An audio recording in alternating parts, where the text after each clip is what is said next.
আসসালামু আলাইকুম। কেমন আছেন আপনারা সবাই? আশা করি ভালো আছেন। আল্লাহর রহমতে আমিও ভালো আছি।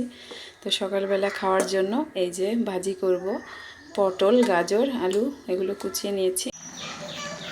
ভাজিটাকে আগে চড়িয়ে দিয়ে নিয়েছি, আর এখন হচ্ছে আমি রুটিগুলো তৈরি করে নেব।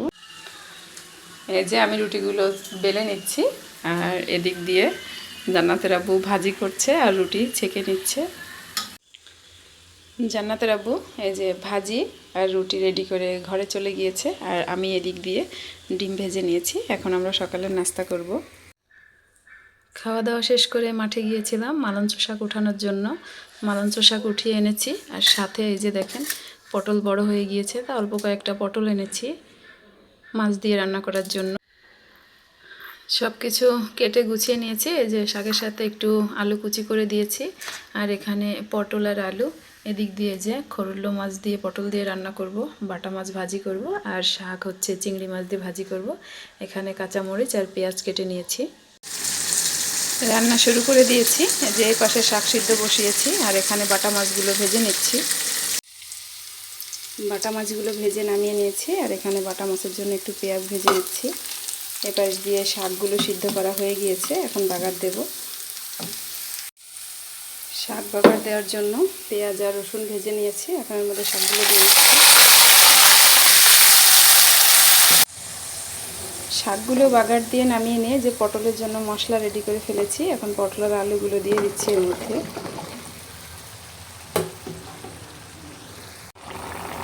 পটল কষানো হয়ে গেলে ঝোল দিয়ে দিয়েছিলাম, এখন এর মধ্যে মাছ দিয়ে দিচ্ছি।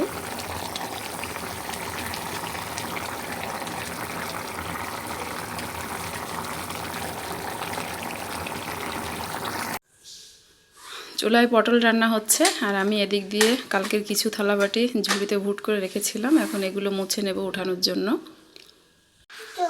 থালাবাটিগুলো সব মুছে পরিষ্কার করে নিয়ে, আর এদিক দিয়ে পটলের তরকারিটাও রান্না করা হয়ে গিয়েছে। এই যে এদিক দিয়ে ভাতটাও রান্না করা হয়ে গিয়েছে। রান্না বান্না শেষ করে নিয়ে এই যে এদিক দিয়ে চুলাটা সুন্দর করে মেজে পরিষ্কার করে নিয়েছি। এখানে যত থালাবাটি ছিল সেগুলো ধুয়ে নিয়ে এই যে সিঙ্কটাও পরিষ্কার করে নিলাম। ছেলেকে খাবার খাইয়ে ঘুম পাড়িয়ে দিয়েছি, আর এদিক দিয়ে আমরা তিনজন খাওয়ার জন্য খাবার রেডি করে নিয়েছি। এই যে একই প্লেটে তিনজন খাবো আমরা। এগুলো হচ্ছে আতপ চালের ভাত জান্নাতের আব্বুর জন্য, আর এগুলো হচ্ছে সিদ্ধ চালের ভাত আমি আর মেয়ে খাবো। আর এদিক দিয়ে সব তরকারি নিয়ে নিয়েছি। তো আজকের মতো ভিডিওটা এই পর্যন্তই। সবাই ভালো থাকবেন। আল্লাহ হাফেজ।